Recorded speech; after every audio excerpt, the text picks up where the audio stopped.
today's video, we're gonna uncover every secret interaction in Jujutsu Shenanigans. I bet that there's at least one that you won't know. So the first special interaction is a beam clash.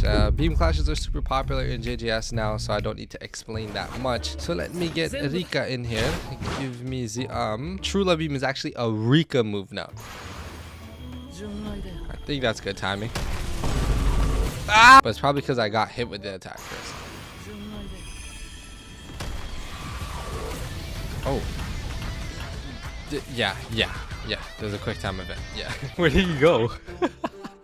Where do you think I went? I guess Yuta does not have to do the quick time event because he can literally just run off on his own. Now, the reason for that being a secret interaction is that animation you get when the two beams hit each other. In Jujutsu Kaisen Season 3, Yuta was placed in the Sendai colony where he had to face off against Kurourushi, Uru, and Ryu all at the same time pretty much. And in the end of their battle, they decide to give every last drop, literally, and fire off curse energy just purely at each other. And it looks exactly like it does in the anime. So shout out to the animators for JJS because they did really good. But that's just the tip of the iceberg. The next special interaction has to do with the new character called Black Death, based on Kurourushi from the anime. Kurourushi is a special grade cockroach spirit based on humanity's fear of cockroaches, which is a pretty big fear. Now, the special interaction actually does involve Yuta. If we stand across each other right here and both do our first move at the same time, you will see something cool. As you can see, we just parried off against each other. Yuta is not the only character he could do this against. He could do it against every character with a sword in the game. I guess not a sword, but a weapon. Damn! Well, I'm acting like I didn't know that was gonna work.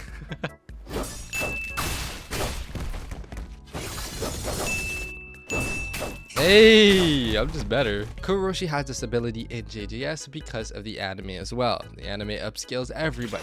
And in there, you can see Yuta and Kurourushi clashing pretty often, which made them think that adding it to the game would be a good idea. I don't mind it. I think it's still pretty fair because not every character has a curse tool to use, so you're not going to clash with everyone. But now we can move on to a very cool special interaction that Kurourushi has. Domain breaking. If you go up to a domain expansion and use your awakening, you will get this weird animation running in here, shooting a whole bunch of cockroaches, and essentially breaking their domain. Kurourushi does literally this in the anime / manga where Ryu, Uro, and Yuta get into a three-way domain expansion, and Kuroroshi's bum just decided he loved the taste of iron and wanted to break the domain. I mean, I would have rather been able to see the three-way domain clash, but it's okay, we ball. But now that I mentioned that, I should probably test if it's any different while there is a active domain clash going on. Okay. Wait. This is not very lore accurate. Whose domain do I not want it to turn into? Well, definitely not hers. Well, as you can see, I was able to invade the domain and cause damage to the players, but it didn't last that long, and the domain clash still occurred. That is quite odd to me because you're able to do it in a regular domain, but not a domain clash, but the domain clash is more lore accurate. Nevertheless, you can domain invade / domain destroy as Black Death in JJS. The next special interaction has to do with the Restless Gambler, otherwise known as Hakari Kinji. Now, we all know that a awakened defense attorney / Garuma has attacks that remove your limbs. If he does his first move on Honey right here, you will see that he just turned her into a paraplegic. She got a little baby arm now. Your character is gonna essentially stay like that its entire life. But Hakari has a special interaction where if he has one of his limbs removed, and I got that little stub, if I use my awakening, I regrow my limbs. No leg, no arm. Hold on, do a little dancey dance. And they're back! Now, that one is way less known, but it is for a lore accurate reason. It is stated by Urame in the manga that Hakari has better reverse curse technique than even Gojo and Sukuna. Not only does he have the best regenerative capabilities, also the fastest regen, and we've seen him come out of near-death experiences numerous times in his fight with Kashimo and Urame. So I think it's pretty valid for Hakari in a jackpot to be able to regrow his limbs, as as he would in the manga/anime. I wish they gave it that little white cursed energy animation that they give in all the custom movesets on JJS. I'll take what we can get. The next one also deals with Hakari. Now, if I were to get into a domain clash with these two fine people right here on Go, and while in this, if I were to win this domain clash right now, I will automatically get a jackpot. Oh, there we go. The reason for this, I do not even understand myself. Hakari has pseudo spins in the manga. Do I even know how to spell pseudo? Probably not off the top of my head. In his fight with Kashimo and his fight with Charles, you can see him going for these scenarios so that he can get these pseudo spins so that he has more chances of rolling a jackpot. And if you want in-game logic, it is just a rewarding thing to give Restless Gambler players due to their domain expansion not being a lethal one. But the next special interaction has to do with one of the new characters, True Canon. Ryu has a couple moves in JJS that have really cool animations like Unsatisfied and most of his awakening moves. But the special thing about this move is that these lightning sparks that you get here are blue and purple when faced off against other characters. When you do it on somebody as cursed partners, you will get this purple blue lightning, and that is purposeful because in the anime it was those colors. I think it was more of a stylistic art choice for them to do that because none of their curse techniques have anything to do with electricity per se. Maybe it was them demonstrating that their cursed energies were clashing together. But yeah, we now need to talk about Mecha Bumru. What's his name? Sorry, we're gonna call it Ultimate Bumamaru. And while you're in your ultimate, you get a move called Technique Charge, I believe. And if I do this move on her right here, see, but if he gets hit with it while I have full charge, you will see that a whole bunch of worms come out of him and he explodes. That is very freaky, but very lore accurate. Mechamaru essentially betrays Jujutsu High at the very end of his life. He wants to do something good and wants to defeat Mahito and Kenjaku. He must have been smoking that good because there was no chance he was ever gonna do it. Bro gets into this ultimate Mechamaru suit and realizes he still doesn't have a way to beat Mahito. He therefore comes up with the idea to infuse capsules with simple domains. Simple domains can negate curse techniques and especially their sure hit effects. Through his genius brain or whatever, he created this charge and he shot it at Mahito, and it did do lasting damage on him. We never got to see anything of this again because Yuji just beats him up with black flashes, but it was a really cool concept and I'm glad they at least gave that bum genius intellect. Okay.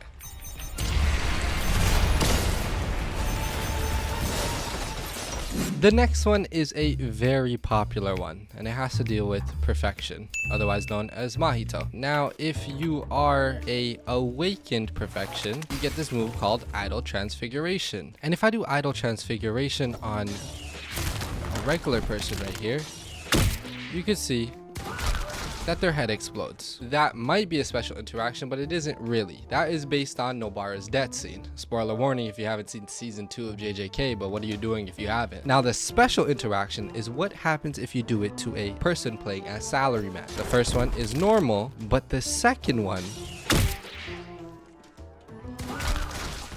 as you can see, her whole upper half explodes. Nanami, previously beforehand, runs into Mahito, being exhausted after fighting multiple cursed spirits, being in Dagon's domain, and getting destroyed by Jogo. He then has to face off against his final disaster curse, who explodes his entire upper body right in front of Yuji. The next one has to do with Blood Manipulator and Head of Hay. After landing Bleed Out on somebody twice, you can see you get this hemorrhage effect, is what they call it, where their health will slowly go down until it stops at half HP. Now, that move is inspired by Naoya's fight with Choso in season 3. They face off while Yuji faces off against Yuta, and Naoya has a special trick. He carries a knife on him that, in tandem with his projection sorcery, is quite effective. What happens when you stab somebody who has blood manipulation?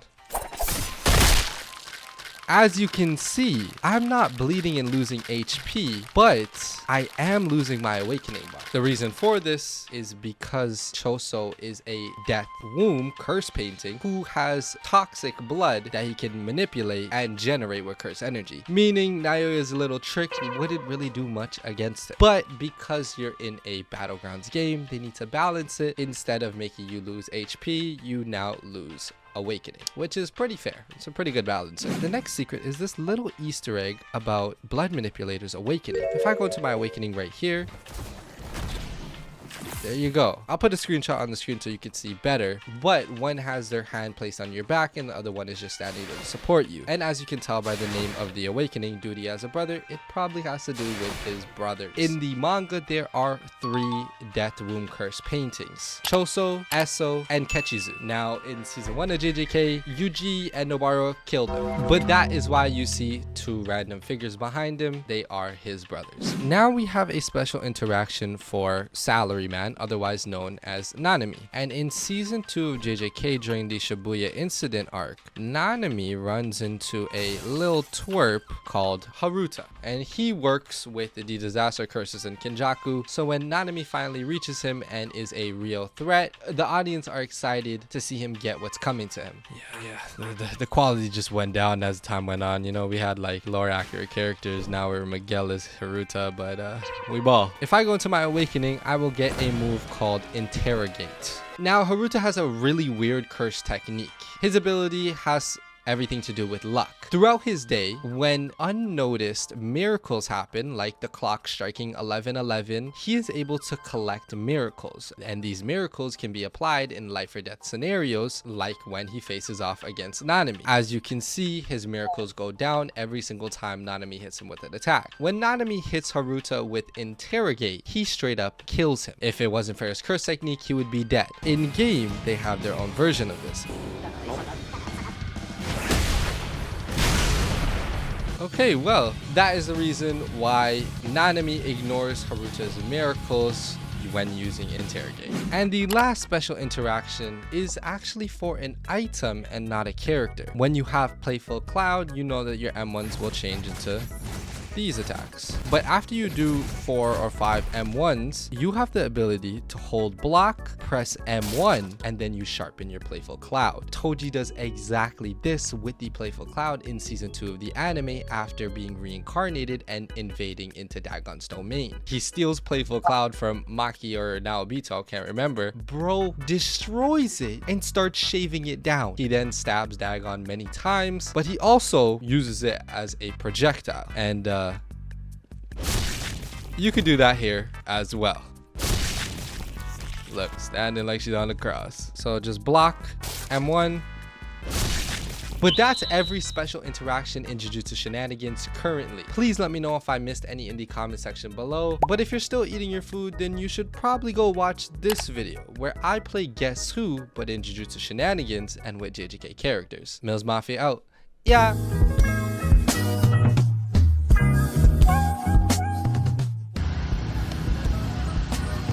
Ooh! Ooh! Oh, good bucket!